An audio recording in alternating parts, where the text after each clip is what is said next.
I talk about the nearly or over at this point 4,000 so-called asylum seekers coming from Honduras through El Salvador, Guatemala, and Mexico to the USA. Now, this caravan allegedly started as about 150. Now it's ballooned to over 4,000, and it'll probably pick up more people as it goes along. Their whole point is to try to so-called seek asylum, but really what they're doing is gathering together in large numbers to bombard the U.S. border to force us to take them in.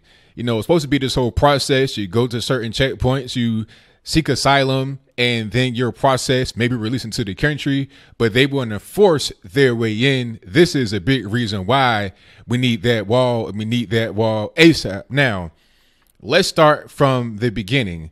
They're claiming that they are fleeing persecution and violence and whatnot in their country of origin. Now, according to international law, if you're truly an asylum seeker trying to escape a particular place that's violent, dangerous, poverty, or whatever, you're supposed to stop in the first country that you come to. And that's not what these people that are allegedly coming from Honduras are doing. I'll place a map on the screen before you. You see where Honduras is located. It is very far south. We're talking almost South America. They're coming through Guatemala, and in some cases El Salvador, and through the pretty sizable country of Mexico all the way to the USA. And their goal is to get released into the country, because the law as it stands today is if you come as a family, you got kids, well, allegedly a family. If you're an adult with kids, or if you're a child yourself, you're supposed to be released into the interior to a family member until they can get your citizenship straight, or your status, whether it's green card, citizen, whatever the case may be. That's the law, which is why Trump was enforcing this whole thing about family separation. Family separation, all that is keeping the so-called parents away from the so-called children for a variety of reasons. First of all, if you come to the border illegally, you're committing a crime, number one. Number two, we don't know if the adults that are coming with children are actually coming with their children. They could be a coyote. You're talking about human trafficking. That does go on. You have a lot of child sex slaves and slaves in general that come to the border through these coyotes, not just from Honduras, Nicaragua, El Salvador, Mexico, Guatemala. They're also coming from China, Russia, Nigeria, Canada even.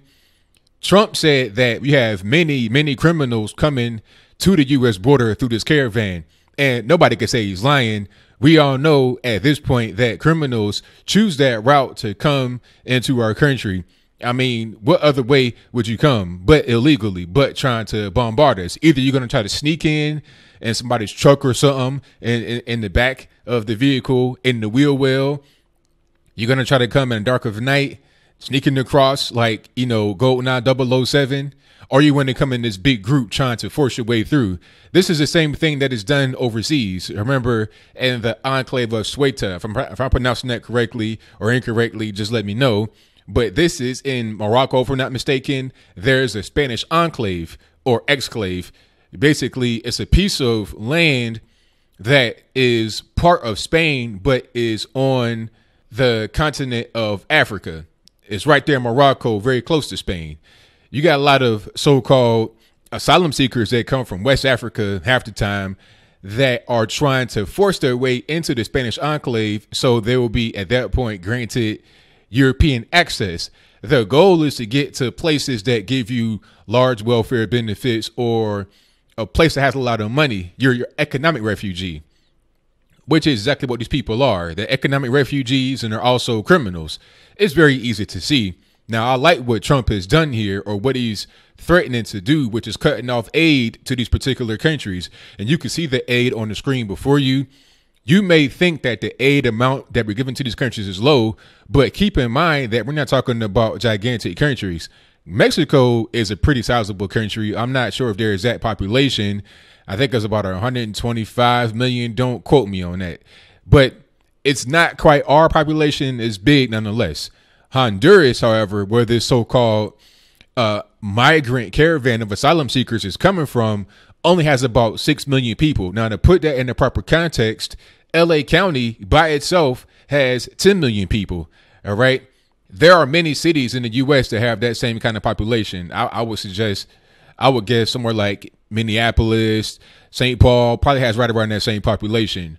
From one city is the equivalent of an entire country. So when you see that 75 million, understand the context of it. You're not talking about a country that is as big as the USA. You're also talking about a country that has a different form of currency, if I'm not mistaken. They're probably on the peso or whatever their particular currency is. Imagine how far the dollar goes. A lot of these individuals that are in this so-called migrant caravan are going to go back to their country of origin, or they won't go back. They'll send money back to their country of origin, and the dollar goes a very long way. And again, to stress this whole point about them being economic refugees, there was a one little girl that got caught at the border. I believe she came from Honduras as well, or El Salvador, one of these places south of the border. It was not Mexico. And it was on the cover of Time magazine where they photoshopped an image of the little girl crying and then Trump looking down on her. Well, the reality is that the little girl was not really in poverty. The mother kidnapped the little girl from the father, from the family, and fled to the USA to have a so-called better life. Although the father had a job, he was considered kind of like middle class, upper middle class in their country of origin. These people really aren't fleeing poverty and crime and stuff like that. They're just trying to come to the U.S. because the reality is a lot of times they come to neighborhoods that also have poverty and crime here when they get here. It's not like they have, you know, a fantastic ability to make money. So they're going to come a lot of times to crime infested areas, sometimes to black neighborhoods, and they don't really like us too well a lot of times, and they run us out. But that's a whole different story. And I digress. I won't even get into the whole firebombing situation that happened in Los Angeles. So I'll go ahead and move on. At the end of the day, as I close, the military has been called in. So I hope that they do a good job. I'm not quite sure if it's our military or if it's Mexican military or other countries' militaries, but we already have military bases at the border. We have border security, and we need that wall to be that extra layer of security because you never know who's coming in. And you got all kind of diseases coming because not everybody has their immunizations. You already see there's some kind of polio-like disease that is sprouting up in children with the average age of 4. I think it's like over 100 cases. Where are these diseases coming from? It's not hard to tell. You have a bunch of parents that are not inoculating their children here in the U.S. And you also have a bunch of people coming across the border illegally with no kind of shots that are coming from different environments, different climates, different cultures, different foods, different types of things that would open them up to dangerous illnesses. You're talking about some 28 days later type situations potentially happening due to the lack of security at the border. So whatever Trump needs to do, whatever Congress should do as far as changing the law, because the big thing here is the families being, or quote unquote families being, released into the interior until they can get the whole thing straight with their citizenship, green card, or whatever. They're taking advantage of that. These people aren't dumb. They watch television, they watch the news, they read, they understand what time it is. And I think that Mexico, El Salvador, Nicaragua, the surrounding countries that are allowing these people to come into our country should most certainly be punished. But what do you think? Do you think that we should send more military to the border to make sure they don't come in? Should there be any kind of weaponry used in the situation? I'm not really sure about gunplay, but most certainly some tear gas. I don't care. Man, woman, child. At the end of the day, you know what you're doing. You know what the whole point of this is. You're trying to come as a big group, thousands of people to overwhelm the system.